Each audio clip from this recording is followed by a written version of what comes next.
I'm on page 108 of the exercises book, and this is still on lesson 6.3. Questions 5 through 10 are based on the 5 graphs below. So let's just take a look at these and see just what jumps at me. I'm not going to study it long. This one, I can tell you that it has a negative x squared as part of the function. It's a parabola that is opening down. We can tell the y-intercept is about right there, and that looks like it's going to be at 0 on the x-axis, and then 2, 4, 5. The x-intercepts are here and here, so I'm thinking at about 1, 0, and about negative 4, 0. Okay, on graph B, I know that this is a positive slope, so it would have a positive mx. The y-intercept is at 5, 0, 0, 5. The x-intercept is at negative 4, 0. Graph C will also have a positive slope. It intercepts the x-axis at 4, 0, and the y-axis at 0, negative 5. Graph D is a parabola that opens up, so that will be a positive x squared in the function. The intercept is about, the y-intercept is about 0, 5. The x-intercept is about 1.50, and then another one at 4, 0. Graph E is a positive slope.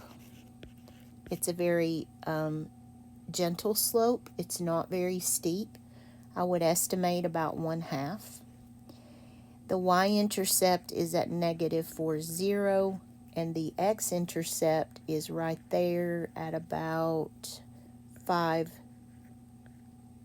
0. I'm just batting 1,000 on my y-intercepts, aren't I? Sometimes my brain just is backwards. Okay, so just looking at those graphs, we get a general idea of what's going on. Which of the following is a linear function? So with that in mind, I'm going to rule out graph A and graph D. Those are quadratic. With an x-intercept of negative 4 and a y-intercept of positive 5. That is going to be graph B.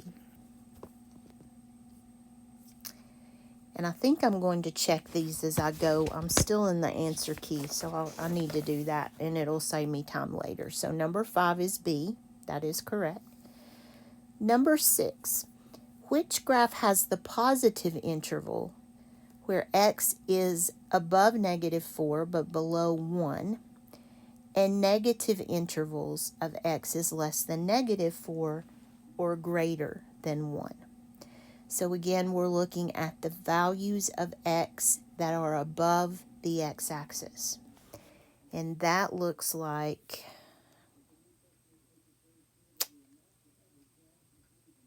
A, maybe. Let's check the parameters again. Negative 4 and 1. Yes, this is A, because here is the positive interval above the x-axis that is between those points. So for number 6, I believe it is graph A, but I will check just to be sure. And yes, it is indeed. Which graph has a negative minimum value? Well, if we're dealing with minimums, we're dealing with quadratic graphs. We're dealing with a parabola. we're dealing with a parabola that is shaped like this because it has a minimum. So it is going to be a parabola that has the x squared element. So looking at that, I'm liking graph D as in dog.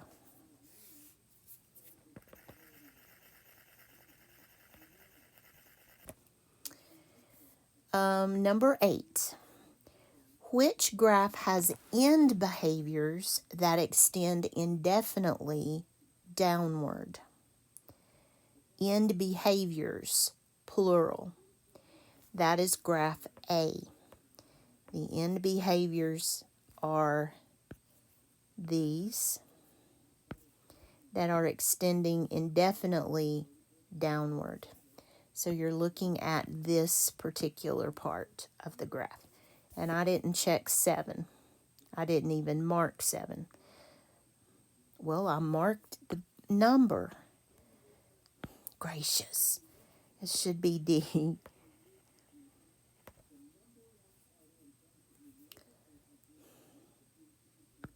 I'm sorry, guys. It's been a very long day. I know I say that every night, but it really has. And then 8 is A, so those are correct. Number 9. Which graph, when read from left to right, decreases and then increases, creating a minimum value? So let's see what that's saying to us. It decreases and then increases. So it's going this way. Decrease and then increase. So which graph looks like that? And that is graph D. So they're describing the graph and we're supposed to pick the one that fits. Which graph has a constant slope? That means it's linear. It's not a parabola if it has a constant slope. And a y-intercept of -4 and an x-intercept of 5. A y of 4 negative and an x of 5. A y of 4 negative and an x of 5. I like that one right there. Graph E has a y of -4 and an x of +5. And it is linear. So for number 10, I want to mark answer E. Let me just check these to be sure while I've got the answer key up. 5 is B, 6 is A, 7 is D, 8 is A, 9 is D, and 10 is E. And that page is finished.